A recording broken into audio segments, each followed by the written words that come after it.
"You're not really our kind, dear," Patricia said with a honeyed smile, bearing the entrance to her opulent home. The glow of the Christmas tree flickered through the grand bay window behind her, illuminating a dining table set with polished silver and heirloom china. "We prefer to keep our Christmas dinner intimate." I stood motionless in the snow, the homemade apple pie cradled in my hands, its warmth quickly leaching into the frigid December air. My breath curled in misty tendrils before me.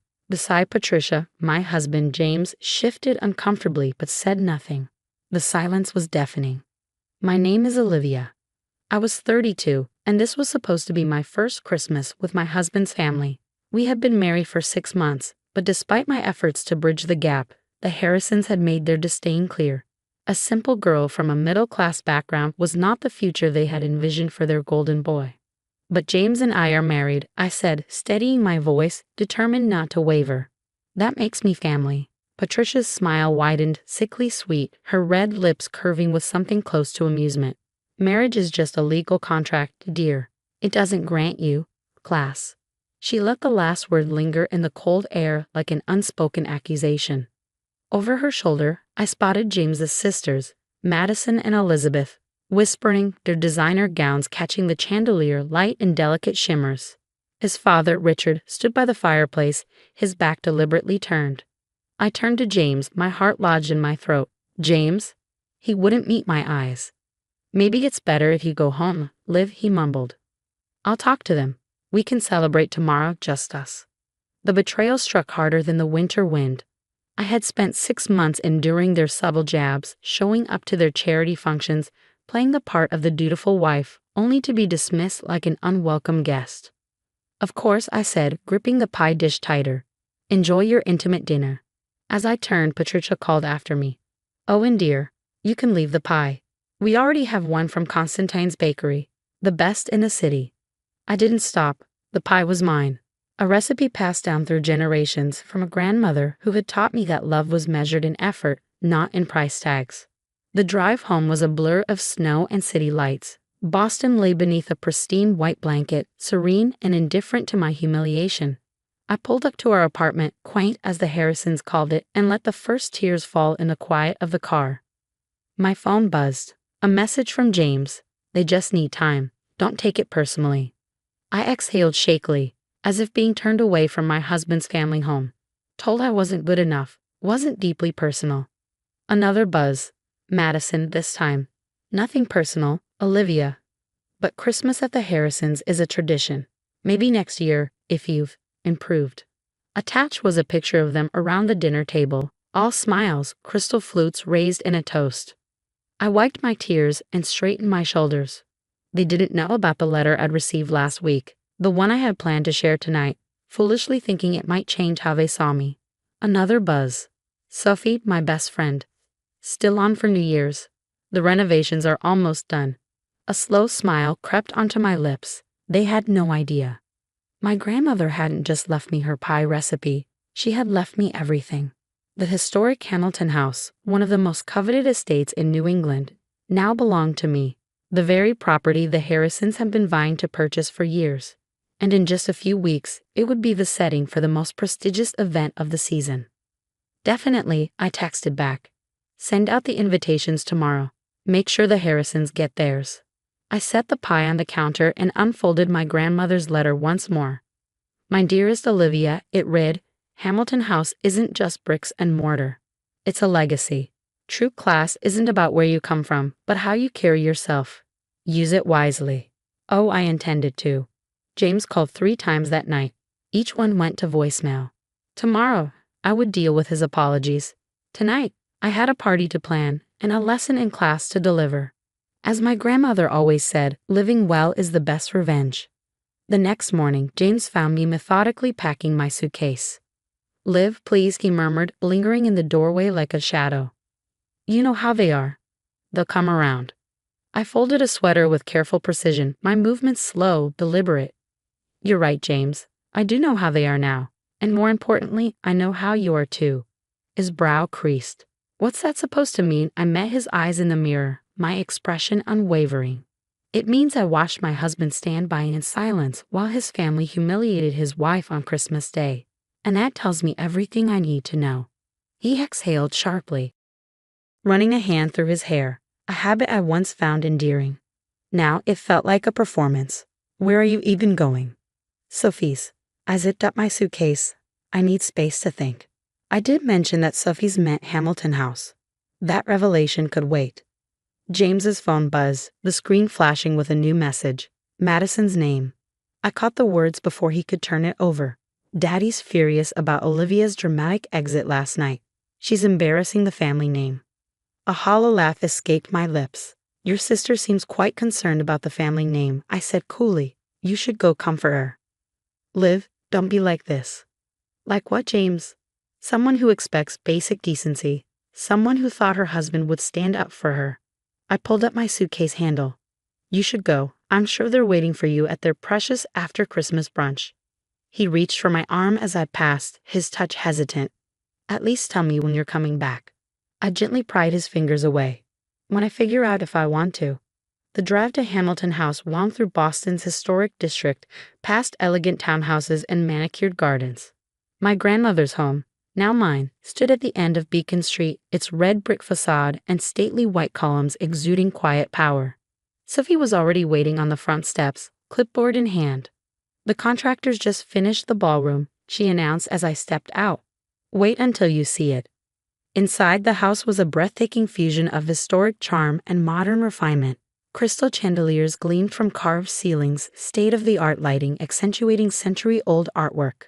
The ballroom, framed by floor-to-ceiling windows and a marble fireplace, stole my breath. The invitations went out this morning, Sophie continued, including a special hand-delivered one to the Harrison family. A slow smile curled my lips. I could already picture Patricia's expression when she received the embossed invitation to the most coveted event of the season. The Hamilton House New Year's Eve party had been a Boston institution for decades, until my grandmother's illness put it on hold. Now, its revival was the talk of the city. Any responses yet? Sophie glanced at her phone. 3 already, including Elizabeth Harrison. She called twice to confirm it wasn't a mistake. Oh, it's no mistake. I ran a hand along the mahogany banister as we ascended the grand staircase. They wanted class. They'll get it. The RSVPs flooded in over the next few days. Politicians, art collectors, socialites. James called daily, his messages growing increasingly bewildered. I let them go to voicemail. A week before New Year's Eve, I was reviewing the catering menu when the doorbell rang. Through the ornate glass panels, I spotted Patricia Harrison standing stiffly on my porch, clutching the invitation as if it might burn her fingers. I opened the door slowly, savoring the way her gaze flickered over the grand foyer behind me. Mrs. Harrison, I greeted smoothly. What a surprise. Olivia? Her eyes darted from me to the house. What are you doing here? I leaned against the doorframe, unhurried. I live here. Would you like to come in? The contractors just installed the new Italian marble in the conservatory. She hesitated before stepping inside, her designer heels clicking against the polished herringbone floors. But this is Hamilton House. It belongs to my grandmother, I supplied. And now it belongs to me. Shock, disbelief, and then something close to panic rippled across her face. You're Eleanor Hamilton's granddaughter. The very same. I gestured to the drawing room, where framed photographs of my grandmother and me graced the mantel. Tea. Patricia lowered herself into an antique armchair, still gripping the invitation. But you're a librarian. You live in that little apartment. I poured tea into my grandmother's whitewood cups, unbothered. I am a librarian, and I love my job. But I chose that apartment because it was convenient. I swept a hand toward the vaulted ceiling, the sprawling estate. This is my heritage. Her gaze lingered on the grand staircase, the priceless artwork. And the New Year's Eve party? It's really happening here? It is. I set a cup of tea in front of her. Consider your family's invitations my Christmas gift, since I wasn't able to give you my pie. Her lips parted, understanding dawning. She had spent years vying for a seat among Boston's elite, only to throw away a connection to its true aristocracy. Does James know? Not yet. I sat back, crossing my legs. I had planned to tell everyone at Christmas dinner, but, well, we know how that turned out. She set down her teacup with trembling fingers. Olivia, there seems to have been a misunderstanding. I arched a brow. No misunderstanding, Mrs. Harrison. You made your feelings quite clear. I rose, signaling the conversation's end. I look forward to seeing you at the party, if you choose to attend, of course. I wouldn't want you to feel uncomfortable around people who aren't your kind. Her mouth pressed into a thin line, but she said nothing as I walked her to the door. She hesitated on the threshold, taking in the towering crystal chandelier one last time. Then, without another word, she stepped outside. The door clicked shut behind her with a finality that sent satisfaction humming through me. Somewhere across the city, James was probably still wondering why I hadn't answered his calls. He would find out soon enough. They all would. Hamilton House's New Year's Eve party was 4 days away, and I had a statement to make. New Year's Eve arrived with a soft layer of snow, making Hamilton House look like a magical place. Twinkling lights decorated the garden, and inside, the ballroom was warm and bright from the crystal chandeliers. I stood at the top of the grand staircase, adjusting my grandmother's sapphire necklace. My blue silk dress was simple but elegant, just like my grandmother always said, true class doesn't need to be loud. They're here, Sophie said beside me. The Harrisons just arrived. All of them. I watched from above as they walked in. Patricia wore an expensive new dress. Richard looked uncomfortable in his tuxedo, and Madison and Elizabeth whispered excitedly. Then there was James, my husband, his eyes searching the crowd, looking nervous. Mrs. Hamilton Pierce, the butler announced, using my full name for the first time. The room fell silent as I walked down the stairs. James's face showed shock, confusion, and then understanding. He started to move toward me, but Sophie smoothly stepped in his way. Welcome to Hamilton House, I said to everyone. My grandmother loved this party. She believed in bringing people together to celebrate new beginnings. Tonight, we continue that tradition.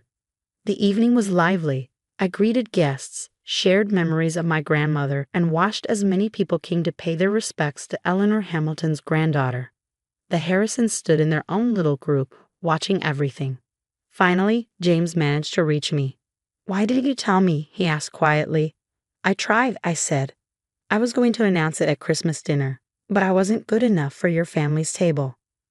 Liv, I'm so sorry. If I had known. That's the problem, I interrupted. It shouldn't matter who my family is or what I own. You should have stood up for me because I'm your wife. Before he could answer, Patricia appeared. Olivia, darling, she said sweetly, as if she hadn't thrown me out of her house a week ago. What a wonderful party. Just like your grandmother's.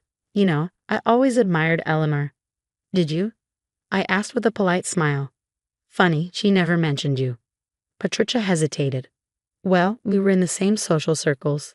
My grandmother welcomed everyone, Mrs. Harrison.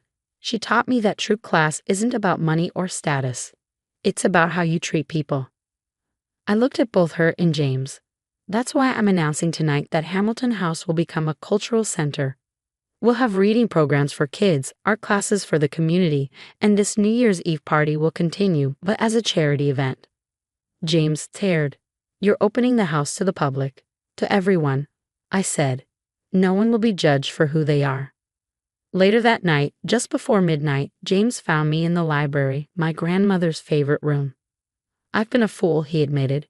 Yes, you have. Can we start over? Try again. I looked at him, really seeing him for the first time. That depends. Will you stand by me, even when it means standing up to them? I will, he said firmly. I should have done it long ago. You're my family, Liv. The rest is just noise. Prove it, I told him. Help me with the cultural center. Show me you understand what really matters. James glanced around the room, the books, the cozy chairs, the pictures of my grandmother teaching me to read. I'd like that, he said softly. I want to be part of this. At midnight, as people cheered in the ballroom, I thought about my grandmother's words, use the house wisely. Looking at James's hopeful face, Patricia's embarrassed one, and the joy this house could bring to others, I knew I had found my way. Happy New Year, I said, holding out my hand. James took it, knowing this wasn't forgiveness yet, but a chance to earn it. Happy New Year, Liv. Sometimes the best way to move forward isn't revenge, it's rising above. It's turning pain into something good.